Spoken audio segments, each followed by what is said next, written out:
Putin is a KGB thug who seeks to reassemble the Soviet empire at the expense of American interests and at the expense of the safety and security of Americans. Hey everyone, welcome back to the channel. Today, we're diving into a heated Senate hearing where Senator Ted Cruz really went after Secretary Antony Blinken. If you haven't seen it yet, it was intense and filled with some serious accusations.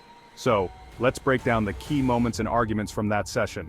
But before we dive in, make sure to hit that subscribe button so you don't miss any of our future updates. Alright, the hearing was focused on the United States' foreign policy towards Russia, Ukraine, and Iran. Senator Cruz expressed his strong belief that it's crucial for the United States' national security that Russia loses in Ukraine. He emphasized that Vladimir Putin, a former KGB operative, is trying to rebuild the Soviet empire, and that poses a direct threat to American interests.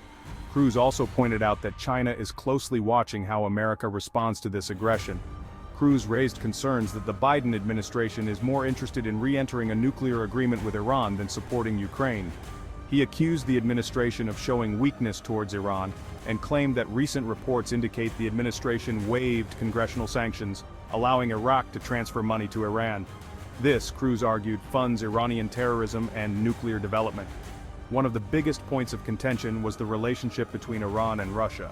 Cruz criticized the administration for not imposing sanctions on Iranian oil tankers, which are used by Russia. He noted that, while the number of these tankers grew from 70 to 300 under Biden's watch, the administration has allowed Iran to boost its oil exports. This, according to Cruz, indirectly supports Russia's war efforts in Ukraine. I'm deeply concerned, however, that no matter how much you may want to help Ukraine, there is something the Biden administration wants more, which is to re-enter a nuclear agreement with Iran. This administration has shown weakness on Iran since day one, and continues to do so. Just in the last few weeks, there have been reports that you again waived congressional sanctions to allow Iraq to move money to the Central Bank of Iran, which the Ayatollah uses for terrorism, for ballistic missile development, and nuclear weapons work. Of course, that's not all Iran is doing. In January, Mr. Secretary, you publicly assessed that Iran had become, quote, Russia's top military backer. That's a quote. And indeed, Russia uses Iranian banks and tankers and planes to move weapons and to dodge sanctions.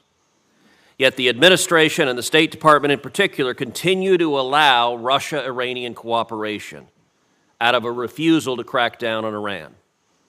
The Biden administration is boosting and in many cases funding both sides of this war. In response, Secretary Blinken argued that the administration is working hard to address the Iran-Russia cooperation.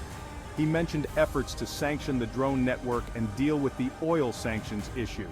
However, Cruz wasn't convinced and argued that the administration's policies are politically motivated rather than effective. Cruz insisted that the existing sanctions could be enforced immediately to stop Iran's financial support for Russia. Finally, Cruz took issue with the renewal of waivers related to Iran's nuclear program, accusing the administration of enabling nuclear cooperation between Iran and Russia. Blinken defended the waivers, saying they were meant to manage and mitigate nuclear proliferation risks. Cruz, however, felt that the administration's approach has allowed Iran's nuclear program to advance dangerously close to weaponization. So there you have it, a summary of a heated and high-stakes Senate hearing. Are the administration's policies working, or is there a major oversight? Drop your thoughts in the comments below. And remember, if you enjoyed this breakdown and want to keep up with more political insights and analysis, don't forget to subscribe to our channel. Thanks for watching, and see you next time.